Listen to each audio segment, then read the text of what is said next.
Bonjour, c'est Jérémy de Foodover. Dans cette vidéo, nous allons parler des lécithines. Faire une vidéo sur les lécithines, personne ne va regarder. Alors les lécithines, c'est vrai que ce n'est pas le sujet le plus palpitant du monde, mais il faut savoir qu'on en retrouve très régulièrement dans les préparations industrielles et on a tendance à entendre que les lécithines sont mauvaises pour la santé. Donc dans cette vidéo, on va vraiment voir dans le détail ce que sont les lécithines et est-ce qu'ils ont une réelle utilité sur notre santé.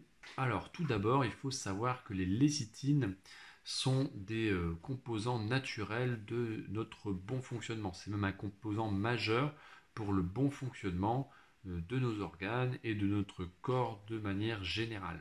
Les lécithines sont créées naturellement par notre organisme au sein de notre corps lorsque l'on vient donc manger un repas. On va avoir une dégradation au fur et à mesure de la digestion des aliments et donc on va obtenir des nutriments.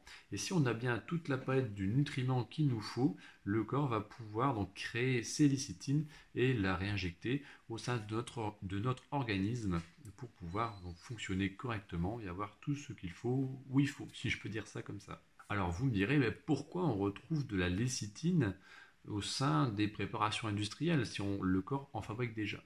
Alors tout simplement parce que la lécithine, en général, on retrouve celle de soja, c'est la principale utilisée, et on a aussi de la lécithine de tournesol qui est également présente.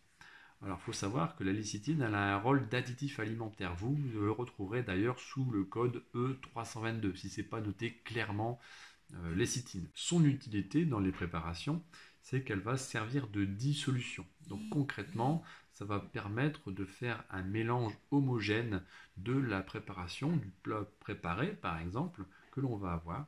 Donc ça va être un additif alimentaire qui va être là donc pour être considéré comme un peu comme un agent de structure, quand on appelle ça comme ça. Les E300 sont des agents de structure, donc ils vont venir former un aliment qui est visuellement plus appétant et qui a une meilleure consistance que si on ne mettait pas cet additif. Alors, le fait que ce soit un additif alimentaire, forcément, on peut se dire c'est pas ce qu'il y a de meilleur pour la santé. C'est pas tout à fait faux. Par contre, le plus embêtant en fait avec la lécithine, qu'elle soit de soja ou de tournesol, peu importe, c'est la manière, c'est sa qualité. C'est-à-dire que vous allez avoir généralement donc le soja ou le tournesol qui, forcément, ce sont des aliments qui sont le plus produits dans le monde, des matières premières qui sont le plus produits dans le monde. Donc les prix sont très bas. Et pour bien sûr optimiser voilà, les rendements, le fonctionnement et voilà, enfin, bref, hein, on ne va pas partir sur le débat financier, mais tout simplement on vient injecter donc des transformations au sein de la plante. Il n'est pas nécessaire de consommer des lécithines par l'alimentation, d'un point de vue additif alimentaire comme on pourrait le voir. D'ailleurs, c'est un additif alimentaire, donc la réputation des additifs alimentaires laisse parfois à désirer. Et dans le cadre de la lécithine, c'est assez justifié. La lécithine de soja ou de tournesol a généralement subi des transformations, c'est-à-dire l'appellation OGM. Donc concrètement, c'est une transformation de base, c'est-à-dire que vous avez une plante naturelle qui était naturelle à la base. On est venu y apporter différentes transformations pour qu'elle soit voilà, plus rentable, qu'elle pousse plus rapidement, qu'elle se protège par rapport à l'environnement, etc., etc. En gros, on est venu un petit peu doper, même parfois beaucoup, les plantes pour qu'elles répondent mieux à une exigence de rendement. L'inconvénient, c'est que ces OGM, vous les retrouvez dans vos assiettes. Bien sûr, là-dedans, vous avez aussi généralement les pesticides et tout ça qui vont avec.